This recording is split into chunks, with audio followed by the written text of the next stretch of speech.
It's time to get started on the dual motor DD40 rebuild.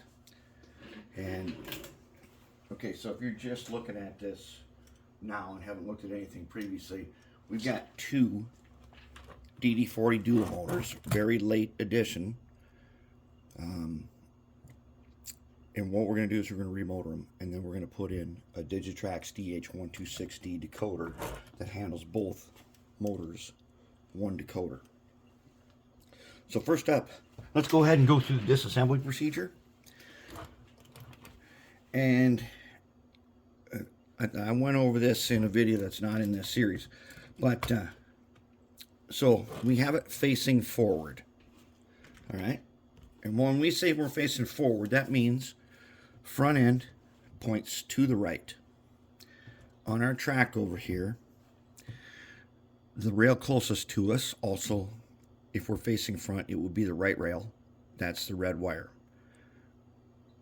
The left rail is the black wire. And then when we face forward and we put a DC power pack to this and point the arrow to the right, the locomotive is supposed to move to the right. That is how you know that you've got it working. So now let's take a look here. Basically what we got is we're picking up power from both rails. The right rail are these arms on, as you can see here, are the arms that come up, and the spring clip rubs against the arm. That's your red rail. So the top of these motors is the red wire, right rail, red wire. And then the bottom, the other side picks up, and the black wire is the entire frame. The whole thing is energized, and that's the black wire. And then on the bottom of the motor, there's these little clips that touch the frame, and that's how it gets power. All right, now, in this standard DC setup, basically, we're bringing up power. Okay, the motors are connected to each other on the top. They both are connected to the frame, and they run through a series. Now, this one is interesting because it has these two joints here. I have versions of this where this is connected, but it was found that these jet motors, because one, they don't, with these type of motor mounts, they're never like true in alignment. So they use a universal joint and they connected them together. It turned out that didn't work so great for some people, and more different wear and tear and stuff, and didn't really work out. So these latest ones came like this. It's funny that they kept these on here, but it doesn't have the universal joint in the middle. So then they each power the truck totally by themselves and not connected to each other. All right, so first what we're going to do is we're going to take off the spring clip. Okay, and it has the light bulb on it. All right. Then this arm, the light bulb bracket arm, is connected to the frame. Now, very important step we're going to do right now is we're going to take our scribing pencil, and I'm going to scribe an F right there so that I don't get this mixed up. If like I was like stripping the paint and everything, I would know that where this light bracket is, which is going to be going, we're taking it out, that would indicate to me which way is the front. And remember, in Ahtearn Blue Box locomotives, these arms here that come up from the trucks, when you're facing to the right, they should be towards you. And that tells you that you've got it set up correctly. Now, in this one, you can't reverse them. But in almost all of the Blue Box locomotives, you could put the trucks in with the arm on the other side, and then the locomotive runs backwards. And that's not good. We don't want that. All right, so now, the next thing we have to do is determine the direction of rotation. Okay, now this is not, if you're just taking this apart to clean it, you don't need to really worry about this. But if you're going to do what we're going to do and remotor this, we need to know which way does the motor turn so that the locomotive moves to the right. So I'm going to just twist this. I'm going to twist it towards me. And it moves forwards when I'm twisting it towards me. This one's harder.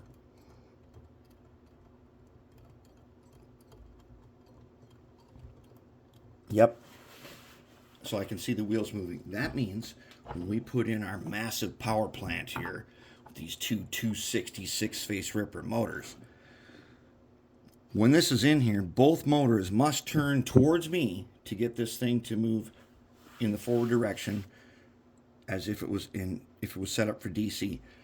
In DCC, if you did it wrong, you can reverse it in the decoder, but we don't want to do that. We wanted to get it to go the right way in DC. So this thing, motors turn to the right to make it move to the right, and that is not true of all locomotives.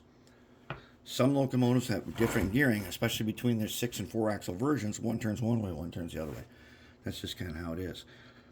All right, now let's start taking out the joints here, and we can just pull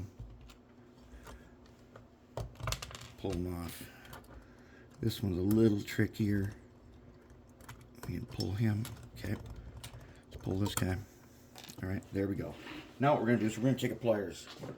This bracket, we do not want this on here, and it's on this little post here, and we're just going to tear it off.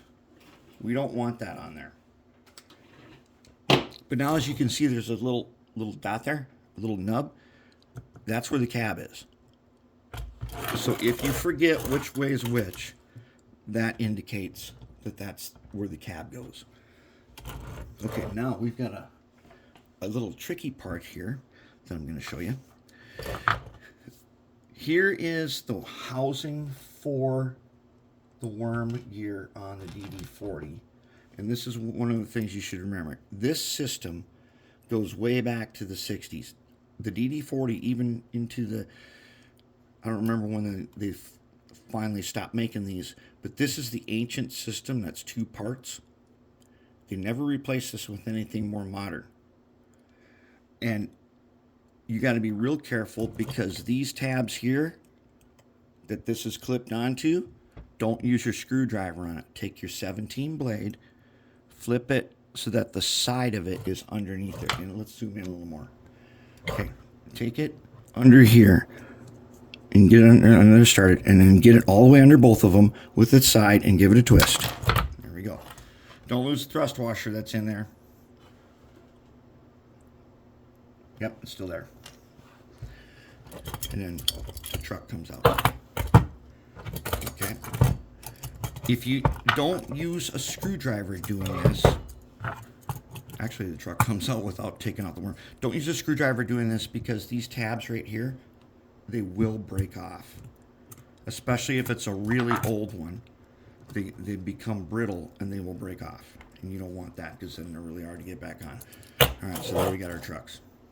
As you can see, if they both have couplers facing the same direction, notice they're not identical. One is one way, one is the other way. Now, are they interchangeable? Well, that'd be backwards. No, they're not. Okay, there is a front and a rear. All right, but it's easy. The arms now facing me, that's how they go. And then these motors, we're just going to twist them and pull them out.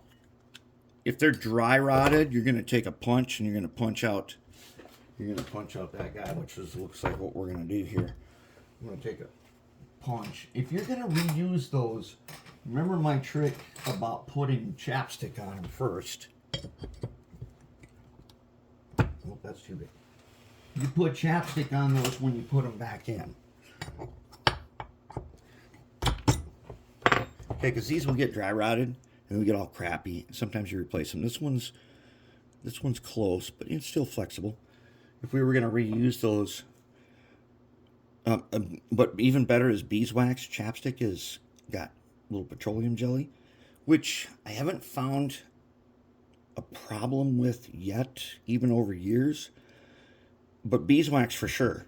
So like if you get a Burt's Bees chapstick thing, you put that on there to put them in, they go in nice and easy then. And these pristine jet motors, beauties. We'll set those aside. We're not going to reuse them in this project. We're going to send them back to their home layout. or they might get used in something else. Okay, now we got the frame. All right, now, if you didn't see where I had the other one of these over there on the track, the DD40 makes 15-inch radius all by itself. It does not need to be modified to do that. It was just built that way back in the 60s when they first came out with this. And there we have it.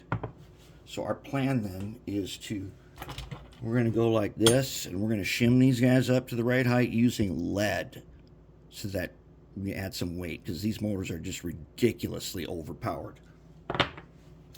Okay, I'm going to do a separate video on taking apart these trucks, because that is kind of a tricky business. But there you have it, DD40 all apart. If you got one at a train show that's crappy, you can start getting ready to clean them parts then.